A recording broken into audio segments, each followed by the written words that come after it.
นี่ไม่ใช่แค่งานบุญแต่เป็นวันที่ศิษย์วัดพระเชตุพนกลับมารวมตัวกันอีกครั้ง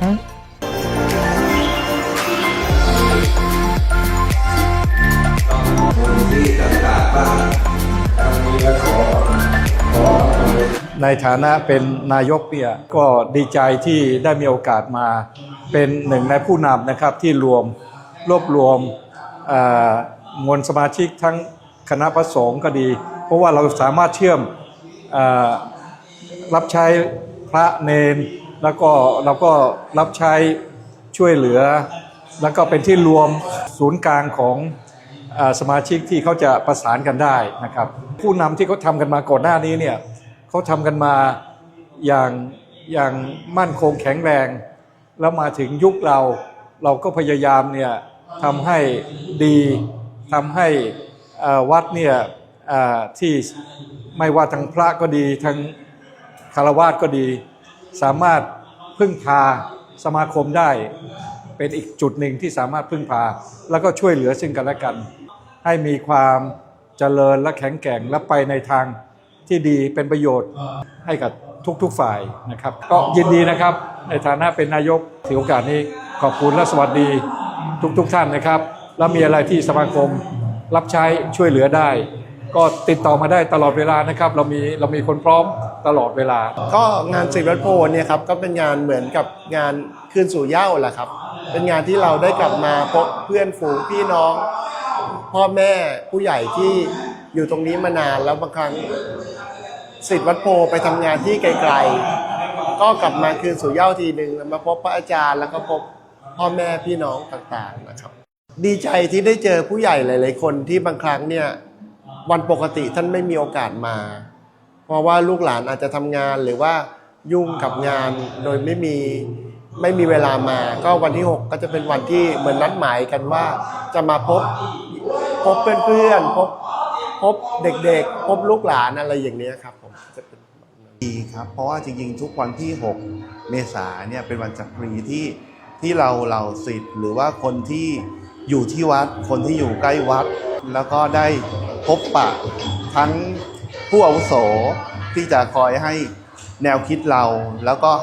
กับเด็กรุ่นใหม่ที่จะมาช่วยกันพัฒนาในสมาคมให้เจริญก้าวหน้าต่อไปอย่างน้อยๆแนวคิดหรือว่าประสบการณ์จากผู้อาวุโสเนี่ยจะช่วยแก้ปัญหาหรือว่าช่วยตักเตือนน้องๆรุ่นใหม่ๆได้อยากให้เด็กรุ่นน้องอย่าเพิ่งมองว่าเป็นเรื่องโบราณนะครับเพราะจริงๆในสมัยนี้เองวัดก็เปลี่ยนแปลงไปมากแล้วนะครับอาจจะเป็นที่เราได้มาพบเจอสิ่งที่มีความสุขหรือว่าได้พบเจอประสบการณ์จากผู้อาวุโสทั้งหลายครับโดยที่เราอาจจะนึกไม่ถึงเลยอยากจะขอฝากไว้ให้กับทุกคนว่าสมาคมไม่ใช่เป็นของผู้หนึ่งผู้ใดเป็นของทุกคนคือคนที่รักวัดโพคนที่เคยอยู่วัดโพมาร่วมกิจกรรมวัดโพสมาคมของเรามีสโลแกนไว้ว่ามีน้อยอุปถัมภ์น้อยมีมากอุปถัมภ์มากไม่ต้องอุปถัมภ์แค่เรามาร่วมงานเราก็ดีใจแล้วขอฝากทุกคนนะสมาคมไม่ใช่ของผู้หนึ่งผู้ใดเป็นของทุกคนแต่ให้สมาชิกดำเนินการทำไปตามระเบียบของกฎหมาย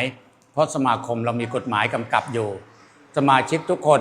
เป็นที่พึ่งของสมาคมได้อย่างที่พระเดชพระคุณท่านบอกว่า1 เหรียญ1 กองทุนสำหรับสมาคมเพราะนั้นขอฝากสมาคมสมาชิกทุกคนด้วยนะรับสมาคมของเราอุปถัมภ์สมาคมของเราดูแลสมาคมของเราให้เจริญเติบโตยิ่งขึ้นไปครับขอบพระคุณมากครับการจัดกิจกรรมครั้งนี้นะครับก็คือการประชุมใหญ่สามัญประจำปีและงานวันข้าวก้นบาทนะครับซึ่งเป็นงานที่สำคัญของศิษย์วัดพระเชตุพนนะครับงานนี้นอกจากทุกท่านจะได้มาร่วมกันสนับสนุนซึ่งเป็นบุญที่สำคัญของสมาคมแล้วนะครับยังเป็นการนัดพบสมาชิกศิษย์วัดพระเชตุพนประจำปีนะครับดังนั้นจึงขอเชิญศิษย์วัดพระเชตุพนนะครับทั้งเก่าและใหม่ท่านใดที่ยังไม่ได้สมัครเป็นสมาชิกสมาคมศิษย์วัดพระเชตุพนนั้นก็ขอเรียนเชิญนะครับทุกท่าน ติดต่อที่กระผมได้นะครับเลขาธิการสมาคมยินดีต้อนรับทุกท่านมาร่วมกิจกรรมที่สำคัญของสมาคมศิษย์วัดพระเชตุพนนะครับวันนี้อยากจะบอกความรู้สึกที่ชื่นชมมากที่มาเนี่ย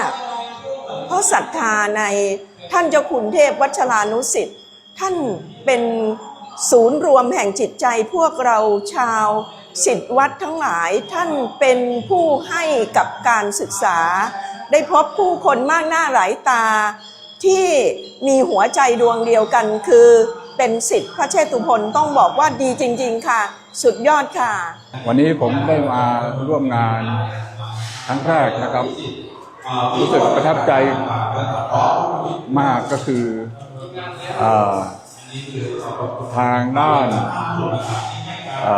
ศิษยานุศิษย์แล้วก็สมาคมมีความสมัครสมานสามัคคีกันดีมากเลยครับแล้วก็ผมเนี่ยภาวนาตัวว่าเป็นลูกศิษย์ของท่านเจ้าคุณนะครับจึงได้มาร่วมงานในวันนี้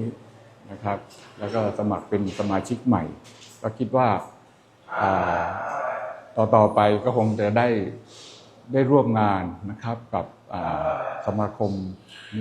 เป็นอย่างดีนะครับเพราะบางความผูกพันไม่เคยหายไปตามเวลา